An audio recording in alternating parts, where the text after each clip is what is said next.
Hello বন্ধুরা, কীরকম আছো? আশা করি ভালোই আছো। তো সবার জন্য অনেক অনেক ভালোবাসা রইল। তোমরা একটু আশীর্বাদ করো আমার পরিবারকে নিয়ে, যাতে আমি সুস্থ থাকতে পারি, ভালো থাকতে পারি। তোমাদের অনেক অনেক ভালোবাসা জানাই। তো আমরা আজকে এক জায়গায় যাচ্ছি। কোথায় যাচ্ছি তোমাদের সাথে শেয়ার করব। তো এখানে দেখো আমার এই যে বাইপুত, তো আমার বান্ধবীর ছেলেটাও দেখেছো, ওকে আমি আমার নিজের ছেলের মতনই মনে করি। তো এখানে আছে আমাদের মেয়েটাও, আমার মা আর আমার বড় ছেলে। তো ওইদিকে দেখছো বাইক দিয়ে আমার ছোট ছেলে আর ওর বাবা যাচ্ছে, কারণ এক গাড়িতে জায়গা হয়নি।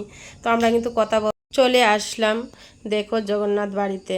তো জগন্নাথ বাড়িতে যাওয়ার উদ্দেশ্য হলো, এই দিকে আমার ছেলের মানুষই আছে, সেই মানুষটা আজকে দেব। তো এখানে দেখো আমার শাশুড়ি মা বসে আছে আর দেওরের মেয়ে। তো ওরা আসলো বাড়ির থেকে, বললাম এদিকে আসার জন্য আসবে না। তো এখানে গিয়ে মন্দিরে গিয়ে দেখি যে মন্দিরে দরজা লাগিয়ে রেখেছে, কারণ ও অন্য বুক লাগিয়েছে, তো এখন খুলবে না।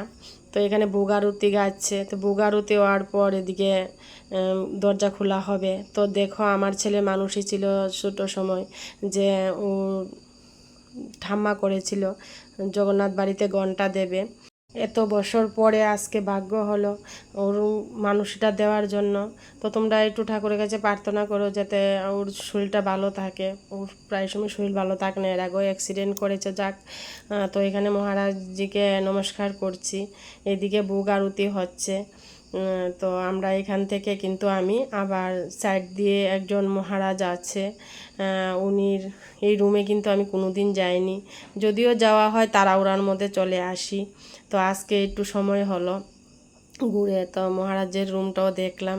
তো জগন্নাথ বাড়িটা কিন্তু দেখতে খুবই সুন্দর, এত সুন্দর মন্দির হবে। তো ঘুরে সবটা দেখা সম্ভব হইল না, কারণ খুবই রৌদ্র, প্রচণ্ড রৌদ্র।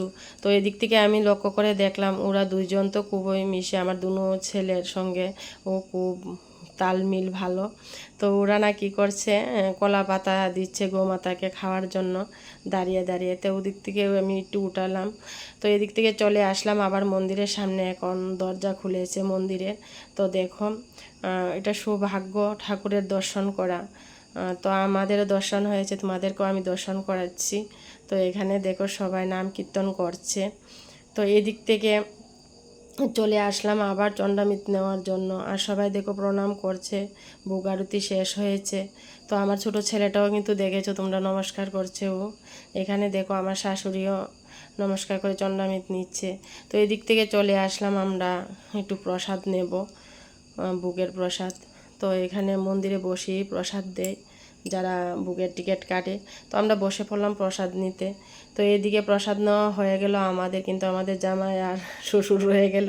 তো ওরা দুজন প্রসাদ নিতে গেল, আমি এদিক থেকে অল্প একটু ঘোরাফেরা করে তো যে কৃষ্ণের লীলাগুলা, দর্শনীয় যে স্মৃতিগুলা রেখেছে কাচের ভিতরে, সেগুলা দেখানোর জন্য অল্প একটু তোমাদের কাছে চলে আসলাম।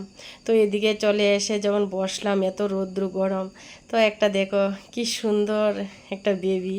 তো ও না আমাকে দেখে আমার সামনে আসলো, বসলো, কথা বললো, খুবই ভালো লাগলো, হাঁ হুঁ করছে। কিন্তু আমি তোমাদেরকে দিতে পারলাম না ওর আওয়াজটা, কারণ সাইড দিয়ে খুব আওয়াজ হচ্ছিল। তো এখন আমরা চলে আসছি বাড়িতে। তো তোমাদের কাছে যদি ভিডিওটা ভালো লাগে, লাইক কমেন্ট শেয়ার অবশ্যই করবে। Bye bye.